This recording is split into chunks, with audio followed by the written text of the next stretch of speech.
Tuhan berkatilah seluruh dunia. Orang yang berbakti, memuji, dan datang ke gereja, mendengarkan firman. Kiranya Roh-Mu memberikan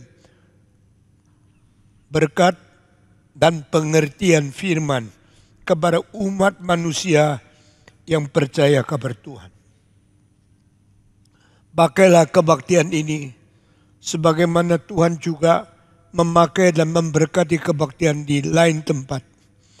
Sehingga kami semua mendapat pengertian, berkat, kesadaran, sehingga kami boleh lebih beriman kepada Tuhan. Dalam nama Yesus Kristus, penebus dan juru selamat kami yang hidup, kami berdoa. Amin. Bapa terima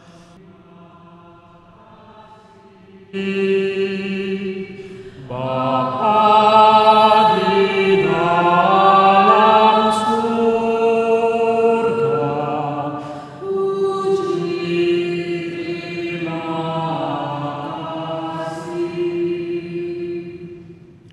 Silakan duduk. Saudara-saudara, hari ini kita mau terakhir kali bicara tentang kematian daripada Raja Saul, raja pertama orang Israel. Berapa minggu ini saya mengalami dengar kabar kematian orang ini, orang itu, orang ini, orang itu. Saya menimbulkan banyak pikiran mengenai apa artinya makna hidup di dunia. Hari ini saya akan terakhir kali berkhotbah mengenai Saul yang hidupnya gagal dan akhirnya dibiarkan Tuhan meninggal di dalam kecelakaan. Saudara-saudara, siapakah yang menerima bayi tidak senang? Adakah mendapatkan bayi tidak bersyukur kepada Tuhan? Tetapi ingat, bayi diterima baik oleh setiap papa mama waktu mereka datang ke dunia. Lalu mereka hidup berpuluh-puluh tahun, hidup sebagai manusia. Dari bayi menjadi anak-anak, menjadi remaja, menjadi pemuda, menjadi dewasa, menjadi orang tua, dan akhirnya meninggal dunia. Setiap bayi diterima baik di dalam dunia ini, tapi setiap orang tua tidak diterima baik waktu kita menghantar mereka meninggalkan dunia. Karena selama lahir sampai mati ada orang yang baik-baik mencari kehendak Tuhan, baik-baik mencari pimpinan Roh Kudus, baik-baik mengatur hidupnya untuk memuliakan Tuhan. Tetapi tidak semua. Ada sebagian menghamburkan waktu, yang dimanja oleh orang tua, dididik secara ngawur. Akhirnya manusia hidup sembarangan, hidup sembrono, hidup semenang-menang, dan akhirnya dibuang oleh Tuhan. Alkitab adalah buku yang memberikan pengajaran yang paling menakutkan bagi setiap orang Kristen yang hidup di hadapan Tuhan. Alkitab adalah buku yang paling memberikan peringatan kepada kita, sehingga kita jangan sembarangan hidup di hadapan Tuhan. Waktu Saul diangkat menjadi raja Israel pertama, alangkah mulianya, alangkah menikmatnya, dan dia adalah raja yang mulia, raja pertama yang badannya lebih tinggi satu kepala dari orang lain, yang mempunyai wibawa sebagai raja pertama di dalam Bani Israel. Tetapi saudara-saudara, dia mulai sombong, dia mulai menganggap diri hebat, dia nikmati kuasa yang ada pada dia, tapi dia tidak takut kepada Tuhan. Dia tidak berbakti kepada Tuhan Allah. Tapi dia mulai melonggarkan diri, berbuat hidup semenang-menang, menjauhkan diri dari perasaan takut kepada Tuhan, dan membiarkan diri hidup mengikut nafsu dan kemauan sendiri, dan jauh daripada pimpinan Roh Kudus, jauh dari kehendak Tuhan, dan mulai jeremus di dalam dosa. Satu hari pada waktu Tuhan berkata kepada Nabi Samuel, pergilah ke Bethlehem. Masuklah rumah ke orang tua namanya Isai. Tabiskan anak di antara begitu banyak anaknya, satu yang saya pilih untuk menjadi Raja Israel. Sekarang pergilah. Samuel jalan kaki berpuluh-puluh kilometer sampai di kota Bethlehem. Dia menemukan rumah Isai, masuk ke dalamnya. Isai keluar menyambut, "Oh Nabi Samuel, mengapa engkau datang ke kota kecil ini? Apakah engkau membawa berita yang jahat atau berita yang sejahtera? Apakah ada kiriman message dari Tuhan? Apakah selamat atau bahaya untuk bangsa di sini?" Nabi Samuel berkata, "Aku datang demi sentosa, perdamaian, keselamatan. Jangan khawatir. Adakah berita Tuhan yang kami boleh tahu?" Saya tidak kasih tahu dulu, tapi berikan petunjuk di mana anakmu. Isai keluarkan 1, 2, 3, 7 anak laki-laki. Satu persatu dipertunjukkan kepada Samuel. Tapi Samuel berdoa dalam hati, "Inikah yang kau pilih?" Tuhan bilang, "Tidak." Kedua, "Inikah?" Tuhan bilang, "Tidak." Ketiga, keempat, kelima, keenam, ketujuh, anak dari paling sulung sampai anak ketujuh keluar dari kamar. Samuel melihat. Tapi Roh Kudus berkata, bukan ini.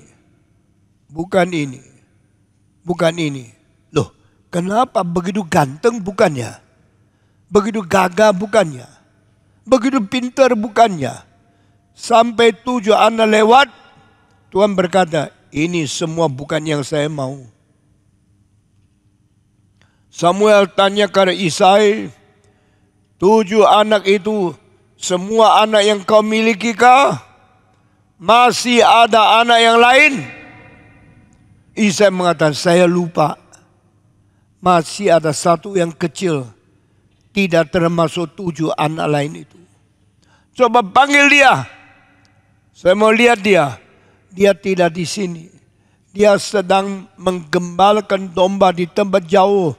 Mungkin 10-20 kilometer di luar.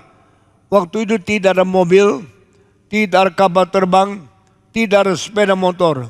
Suruh orang panggil dia pulang. Perginya mungkin naik kuda, pergi cari di tengah-tengah gunung, di tengah-tengah padang belantara. Mereka menemukan anak yang paling kecil, mungkin umur 16, mungkin umur 18. Saya tidak tahu. Alkitab mengatakan dia masih remaja, dia masih seorang budak. Daud, papamu panggil, segera pulang. Dia serahkan dombanya kepada kawan-kawannya.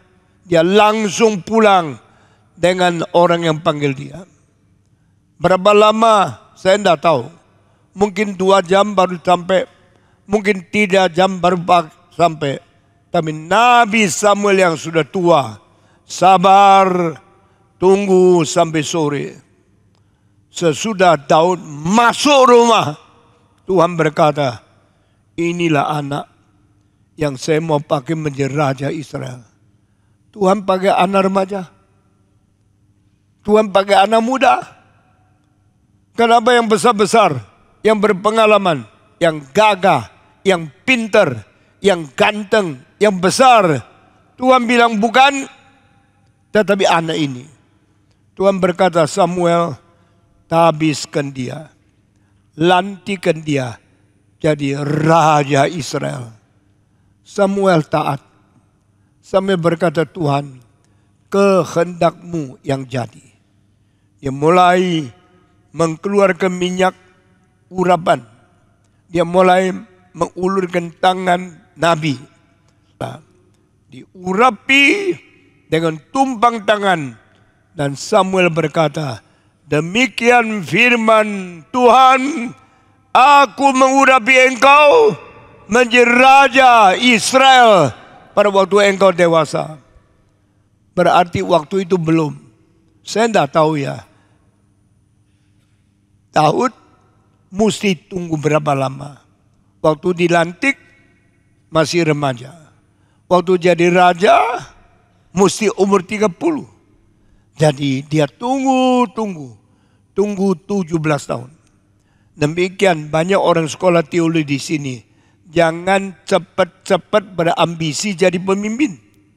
Karena Tuhan mungkin suruh engkau tunggu 10 tahun. Mungkin suruh engkau tunggu 20 tahun. Hanya Tuhan yang tahu waktunya. Do not be too hesitant. Jangan terlalu cepat. Jangan terlalu buru-buru. Maka Daud diam-diam dilantik menjadi raja. Tapi belum ada kabar apa-apa. Itulah cara Tuhan bekerja. Waktu itu dia diam-diam mengetahui pimpinan Tuhan, tapi tidak merebut kuasa, tidak merebut hak, tidak merebut kedudukan. Dia tenang menanti waktu Tuhan sampai entah kapan. Satu hari Daud mendengar ada orang Filistin yang besar, yang perkasa luar biasa, lebih tinggi dari 3 kepala orang biasa, berteriak, "Hei, Bani Israel, siapa yang berani melawan dengan aku?" Lalu waktu itu semua ketakutan, termasuk Raja Saul yang sudah dilantik, yang sudah menjadi raja, tapi kelihatan Filistin yang begitu tinggi, dia gemetar, dia tidak bisa keluar. Lalu anak kecil yang namanya Daud, yang disuruh papanya bawa makanan, pergi melihat kakaknya yang menjadi jenderal, yang menjadi tentara di bawah Saul. Dia melintasi gunung, melintasi sawah, melintasi akan padang belantara, sampai di tempat Saul di situ. Kakak-kakaknya semua pakai baju tentara yang gagah luar biasa. Dia datang ke situ. Waktu dia lewati satu jalan, mendengar orang Filistin yang berteriak, "Siapa Israel berani datang perang sama saya? Saya tunggu di sini." Semua mendengar, lihat dari lubang kunci, dari lubang pintu, ketakutan sekali. Termasuk Raja Saul tidak berani. Akhirnya ada orang bilang, ada satu anak namanya Daud, dia marah karena kenapa membiarkan orang Filistin yang belum disunat berani menantang orang Israel. Saya akan pergi perang dengan dia. Siapa kamu? Saya Daud. Umur berapa? Umur belasan tahun. Masih remaja. Masih teenager. Engkau berani melawan dia? Berani. Kenapa berani? Karena dia orang kafir yang belum disunat. Orang yang tidak menerima janji Tuhan. Berani begitu kasar melawan anak-anak Tuhan. Saya akan pergi berperang dengan dia.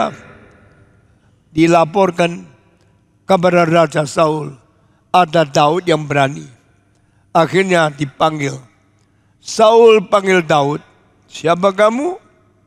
Saya Daud. Umur berapa? Umur belasan tahun. Dari kota mana? Dari kota Bethlehem. Anak siapa kamu? Anak Yesai. Bapa saya sudah tua. Tapi dia di dalam desa kecil. Sekarang suruh saya bawa barang makanan untuk koko-koko saya yang menjadi militer di sini. Sekarang kamu mau apa? Saya tadi dengar orang Filistin namanya Goliat berteriak-teriak, siapa berani melawan saya? Keluar. Saya datang. Dia datang bawa batu kecil-kecil, bawa sesuatu tepilan, bawa satu alat orang gembala yang sangat sederhana di dalam padang belantara. Kamu mau apa? Saya mau melawan Goliat. Dengan pakaian besi ada? Tidak ada. Dengan panah yang besar ada? Tidak ada. Dengan senjata apa yang berani melawan raksasa itu? Dia bilang, saya melawan dia bukan karena senjata, bukan karena panah, bukan karena perisai yang besar. Saya apapun tidak ada. Saya cuma ada tepilan dan ada tali dan ada batu kecil-kecil. Hahaha. Engkau kira engkau bisa menang dia? Saya lah bisa menang dia. Tapi saya tahu dia juga tidak bisa mengalahkan anak-anak Tuhan yang beriman kepada Tuhan. Jadi kalau engkau mau perang, Saul ini pikir, baguslah, saya dah berani, anak-anak kecil yang berani. Paling banyak di situ dipukul, dibunuh, mati, mayat bawa pulang. Masih banyak anak kok. Oke, saya kasih baju besi saya. Engkau mengenakan baju itu, naiklah kuda, pergi lawan Goliat. Waktu pakai besi itu, beratnya luar biasa. Daud dah kuat. Daud berdiri pun dah bisa. Dia berkata, Saul, tolong buka baju ini. Saya dah biasa. Saya dah sanggup. Saya umur belasan tahun. Baju ini puluhan kilo bikin saya dah bisa ambekan. Saya dah berani pakai baju ini perang sama dia. Tolong buka bajunya. Dia kembalikan baju. Dan dia pergi dengan pakaian biasa. Bawa satu tepilan. Maju makin lama. Makin dekat. Goliat melihat Daud. Dia ketawa. Ha. Orang Israel. Dah ada prajurit. Dah ada kuda. Dah ada jenderal. Ada anak kecil. Mau apa lu? Nanti saya bunuh kamu. Biar dagingmu dimakan oleh anjing. Kau baru tahu saya Goliat begitu besar. Daud tidak takut. Daud dengan kalimat itu berkata, siapakah engkau?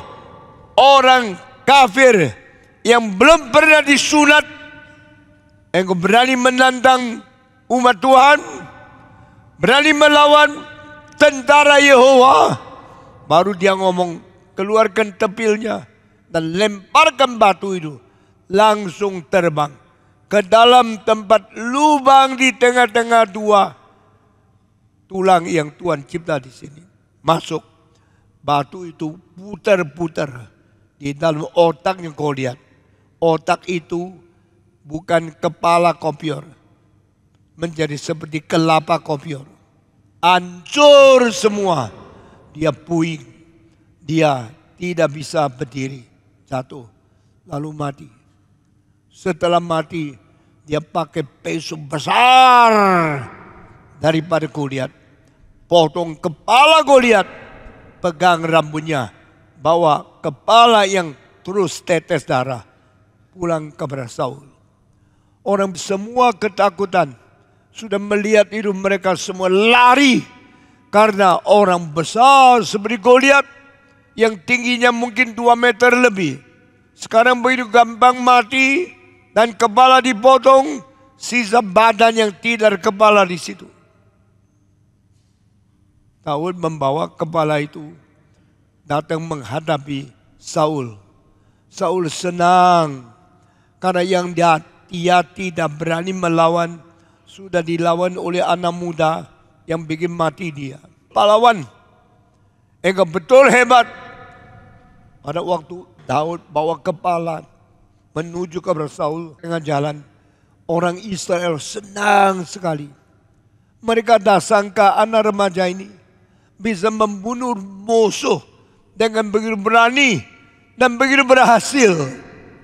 Maka mereka langsung berteriak, Saul bunuh ribu-ribu, Daud bunuh laksa-laksa.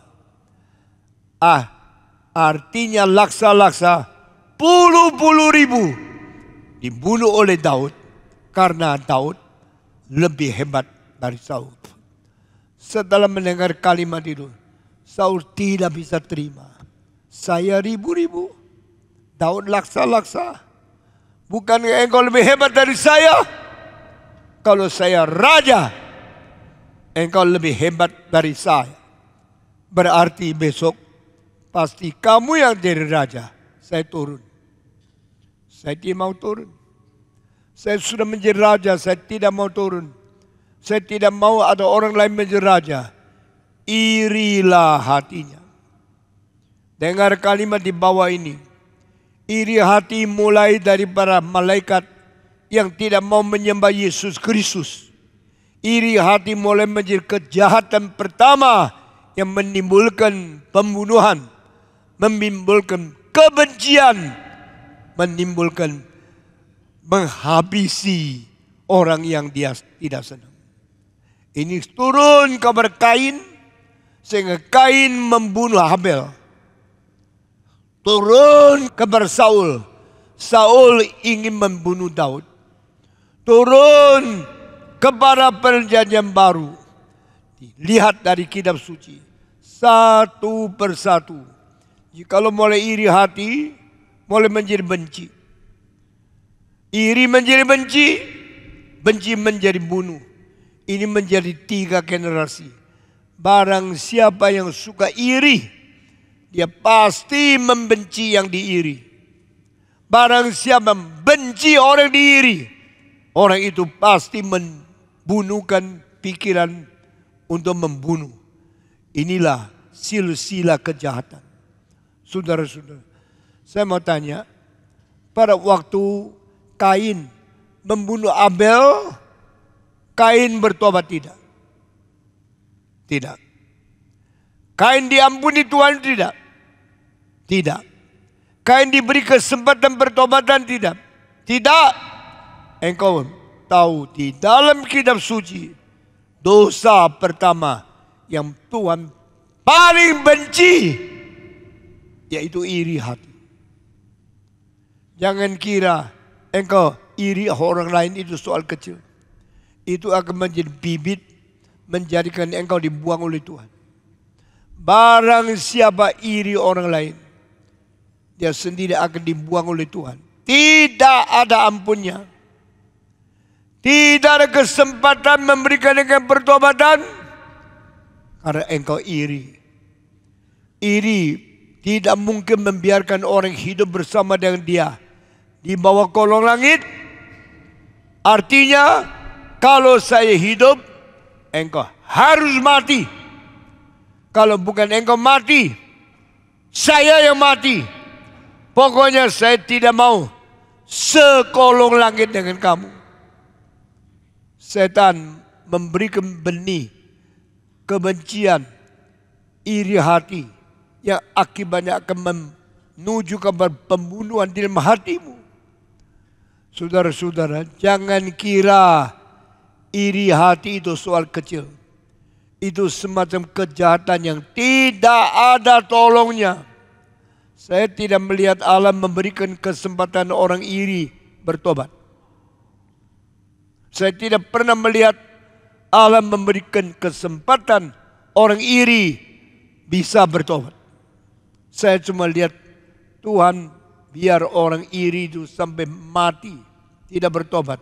Lalu Tuhan melemparkan dia ke dalam kebencian iblis. Dibunuh, dihakimi, dan dimasukkan ke dalam neraka. Hati-hati. Saudara-saudara. Alkitab berkata Saul setelah melihat Daud lebih unggul, lebih diberkati oleh Tuhan, maka dia berusaha membunuh Daud 3 kali. 3 kali tidak jadi. Tuhan berkata, Tuhan mengkaruniakan Daud hati yang luas, yang lebar, mengampuni Saul. Kamu benci saya cinta kamu.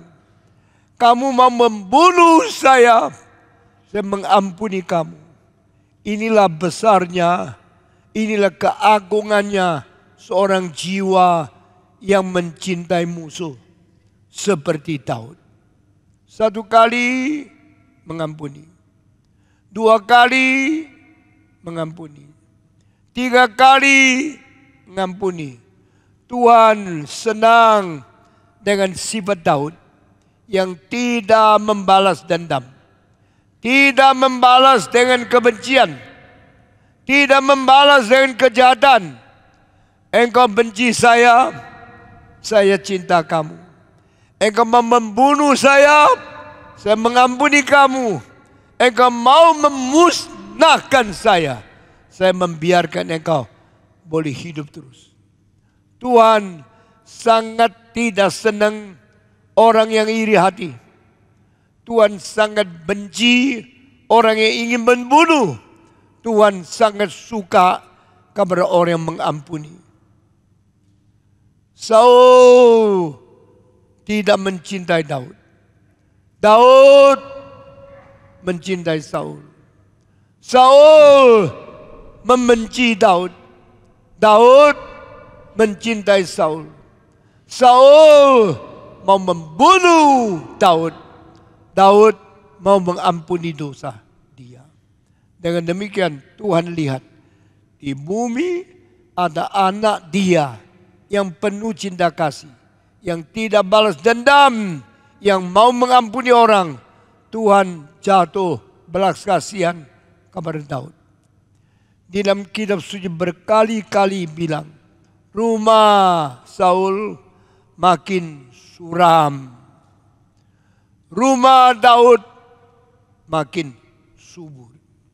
Saudara, sama-sama hidup di dunia, engkau ingin diberikan kesuraman oleh Tuhan?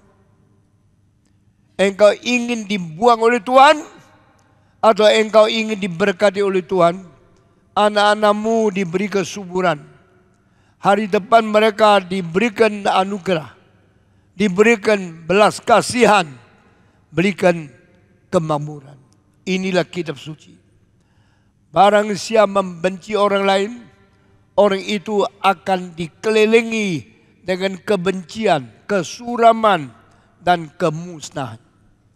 Barang siapa mencintai orang lain, orang itu akan dikelilingi dengan anugerah, dengan berkat, dengan penyertaan Tuhan. Saudara-saudara, hari ini saya terakhir kali bicara tentang Saul. Saul penuh dengan iri hati. Saul penuh dengan kebencian. Saul penuh dengan niat pembunuhan kepada orang yang dia tidak senang. Itu sebab Tuhan membuang Saul. Cilakalah manusia yang dibuang oleh Tuhan. Jikalau Tuhan sudah buang, tidak ada hari depan engkau. Jika Tuhan tidak membuang, setan menanti untuk menikam engkau. Setan menanti kesempatan membinasakan engkau. Itulah nasibnya Saul.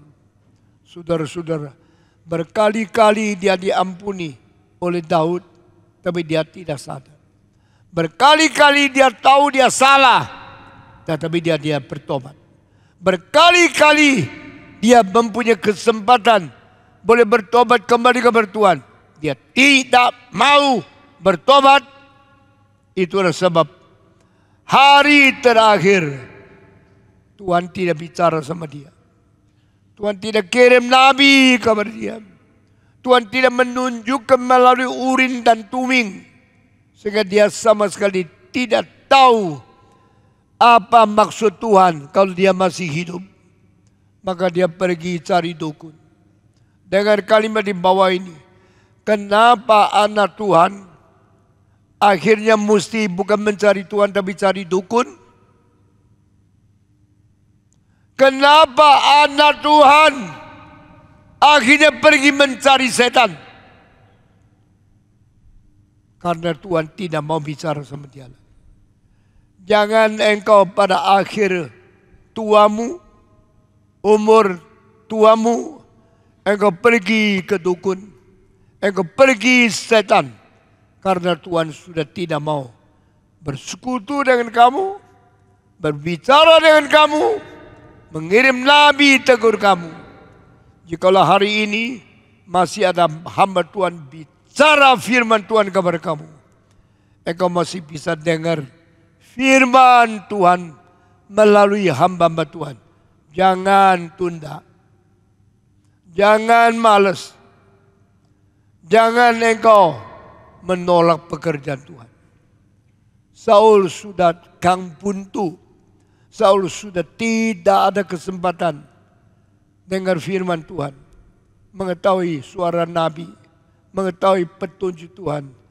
Dia pergi ke satu tempat, suruh orang carikan dukun, berhubungan dengan orang mati, boleh memanggil orang yang sudah meninggal dunia, bangkit kembali bicara sama dia.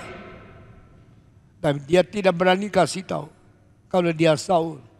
Dia samar-samar ganti baju raja, pakai baju rakyat biasa. Malam-malam pergi ke rumah dukun. Di rumah dukun, dukun itu bilang, siapa kamu? Saya orang biasa. Pekerjaanmu apa? Saya rakyat jelata. Oke, duduk. Kamu mau saya apain? Saya tolong engkau panggil orang mati bangkit bicara sama saya.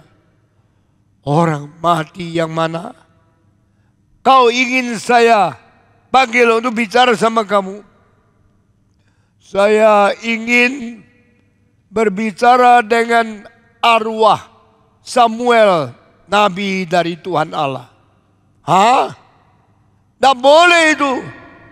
Raja Saul berkata, di dalam tanah Israel tidak boleh ada orang panggil dukun, panggil orang mati.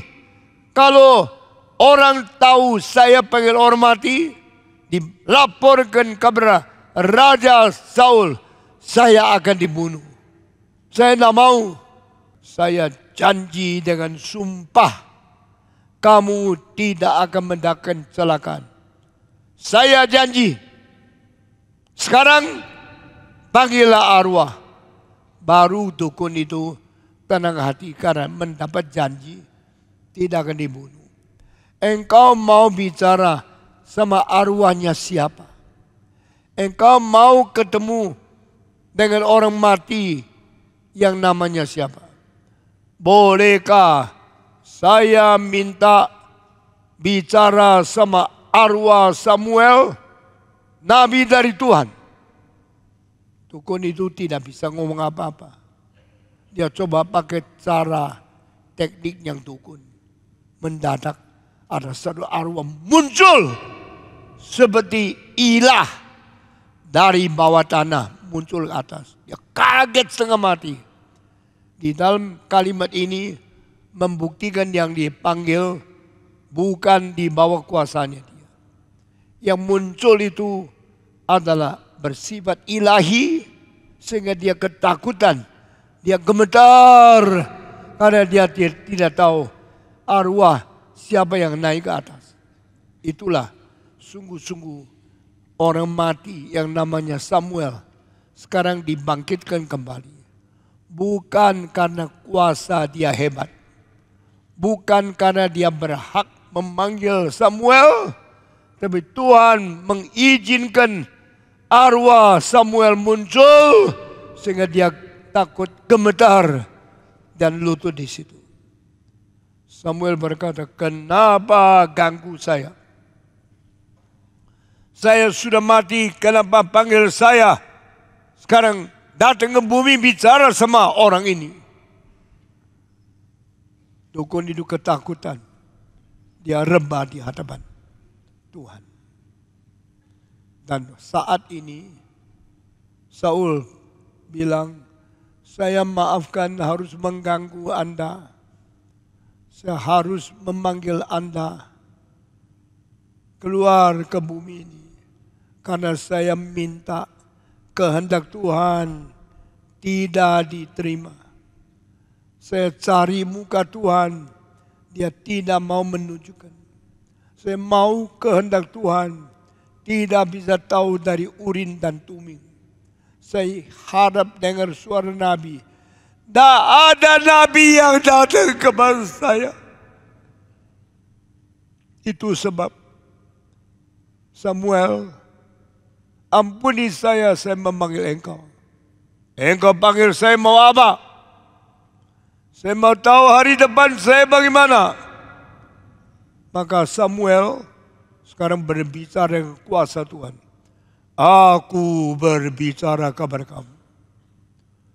Tuhan berkata, Saul, Saul, Tuhan sudah marah sama kamu. Tuhan sudah membuang kamu. Tuhan sudah merebut kuasa raja. Kedudukan raja dari kamu. Dan diberikan kepada Daud. Anak muda yang Tuhan pilih menjadi raja. Mengganti kamu. Saul dengar kalimat itu ketakutan luar biasa. Dan dia berkata, bagaimana hari depan saya? Kalau Tuhan mengambil raja dariku, mengambil kedudukan kerajaan dariku, saya jadi apa? Samuel menjawab, besok pagi engkau akan berperang dengan orang Filistin. Orang Filistin pasti menang, kamu akan kalah. Saul lebih gemetar lagi. Kalau saya perang sama orang Filistin, akhirnya saya kalah. Nasib saya jadi apa?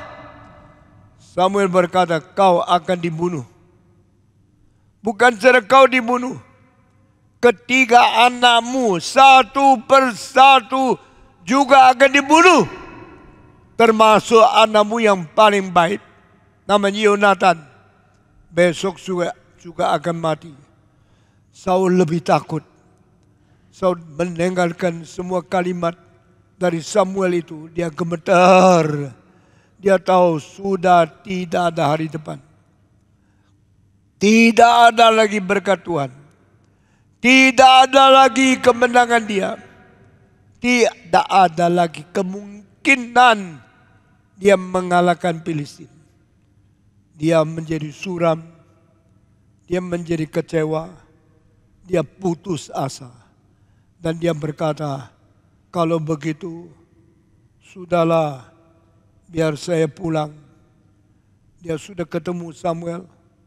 Sudah dengarkan nubuat Samuel. Tuhan memakai Samuel berkata kepada dia, engkau akan kalah. Engkau akan dibunuh. Engkau dan ketiga anak engkau akan semua mati di medan peperangan. Samuel hanya telan kesedihannya. Hanya telan air matanya. Dia pergi dari dukun itu. Dia pulang. Saya bisa membayangkan malam itu Saul tak bisa tidur. Tak ada satu detik dia bisa meram, dia bisa nyenyak, dia bisa menikmati malam terakhir. Karena dia dengan gemetar mempersiapkan. Hari esok dia akan dibunuh. Hari esok dia akan perang dan kalah. Di bawah tentara Filistin. Hari esok dia dan anak-anaknya semua akan mati. Berarti di dunia ini keluarga Saul dihapus. Tidak ada yang hidup. Tidak ada yang bernapas. sekeluarga Saul yang pernah menjadi raja, semua akan ditumpas dari dunia ini. Dia tidak bisa tidur. Dia tidak bisa mengerti apa yang harus dia perbuat pada malam itu. Dia tunggu detik demi detik. Waktu lewat dengan pelan sekali. Pelan-pelan sedikit cahaya. Matahari mulai terbit. Inilah hari terakhir. Inilah hari saya akan dibunuh. Inilah hati saya dan 3 anak saya akan berhenti hidup di dunia. Inilah hari keluarga Saul akan ditumpas dari sejarah. Pagi itu dia panggil, anak, bangun. Pakai pakaian besi. Mari kita pergi perang. Pak, kita pergi perang itu besar mana kuasa Filistin dan kuasa kita. Tidak usah tanya. Ini kewajiban kita. Saya raja. Engkau jenderal. Kita perang dengan orang Filistin yang menjadi musuh kita. Dia tidak berani memberitahu kepada anak-anaknya bahwa kemarin dia sudah dengar kalimat dari Samuel bahwa dia akan kalah. Waktu mereka pergi, tentara Filistin lebih banyak berapa kali daripada dia. Mengelilingi dia, membuat kecil lingkungan, makin ke pusat, makin menjadi sempit. Akhirnya bertemu dengan Saul dan 3 anak-anak. Orang Filistin keluarkan pisau, tombak. Orang Israel juga keluarkan pisau, tombak. Tetapi tidak bisa menang. Orang Filistin jauh lebih banyak. Mereka keliling Saul dan datang membunuh dia. Waktu tombak dari orang Filistin masuk ke dalam tubuh Saul, Saul jatuh. Anak besar jatuh. Anak tengah jatuh. Anak kecil jatuh. Termasuk Yonatan. Semua mati. Raja mati. 3 anak yang menjadi jenderal semua mati. Semua berbaring di gunung. Semua mengalirkan darah. Semua tidak bisa menolong. Tentara Israel lari. Tentara Filistin kepung. Sesudah itu mereka datang membunuh semua tentara yang masih ada di situ. Tuhan pada detik terakhir tidak memberkati Saul. Meskipun dulu dilantik menjadi raja Israel. Berapa mewah, berapa berkuasa, berapa mulia. Tapi sekarang berapa dipermalukan, berapa banyak kekalahan, berapa banyak darah yang dicurahkan di sini. Sesuai itu ada seorang dekat kepada Saul. Mau lihat, ternyata Saul belum mati. Sudah kena tombak, masih bernapas, masih bicara. Anak, tolong saya. Saul, tolong apa? Kamu orang apa? Saya orang Amalek. Sekarang tolong bantu saya. Pakai pesumu tusuk ke dalam jantung saya. Supaya saya mati. Meskipun tombak orang Filistin sudah kena tangan saya. Kena badan saya. Tapi tidak tembus jantung. Maka saya masih hidup. Tapi saya terlalu susah. Terlalu sakit. Tolong tusuk saya. Supaya saya mati. Orang Amalek berkata, tidak bisa. Karena engkau raja. Saya tidak berani dengan tangan sendiri membunuh raja. Karena engkau orang besar, saya orang biasa. Saya tidak mau membunuh engkau. Saul berkata, cepat tusuk saya. Jangan sampai orang yang tidak disunat datang membunuh saya dipermalukan. Engkau yang tusuk saya saja. Seorang yang dibuang oleh Tuhan Dia perlu pertolongan. Bukan pertolongan dari Tuhan. Pertolongan daripada Amalek yang Tuhan dulu suruh dia matikan Amalek. Dia tidak mau. Sekarang dia minta Amalek matikan dia. Ini satu sindiran yang besar. Ini satu hal yang kita tidak mengerti. Tuhan membiarkan manusia mempermainkan diri sendiri. Saya suruh engkau habisin orang Amalek. Engkau tidak mau. Sekarang dari mulut engkau sendiri, engkau suruh orang Amalek yang berhentikan engkau. Engkau sekarang tidak berdaya menolong sendiri. Orang Amalek dibilang, saya tak berani membunuh engkau. Karena engkau raja.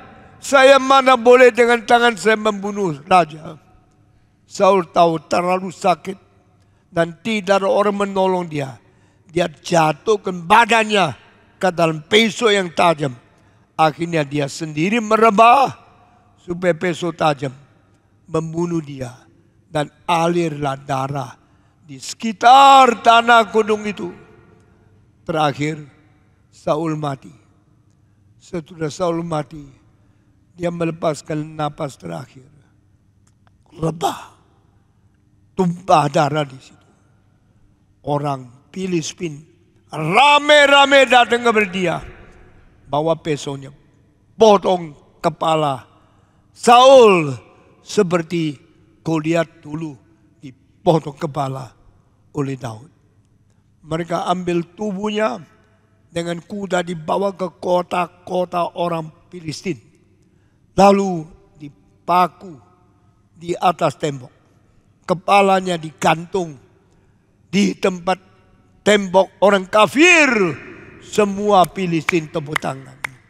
Saul sudah mati. Yonatan sudah mati. Adik Yonatan mati. Saudaranya semua mati. Israel kalah. Filistin menang. Di tembok.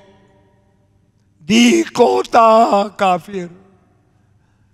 Kepala daripada Saul dan kepala anaknya semua dipajang di situ.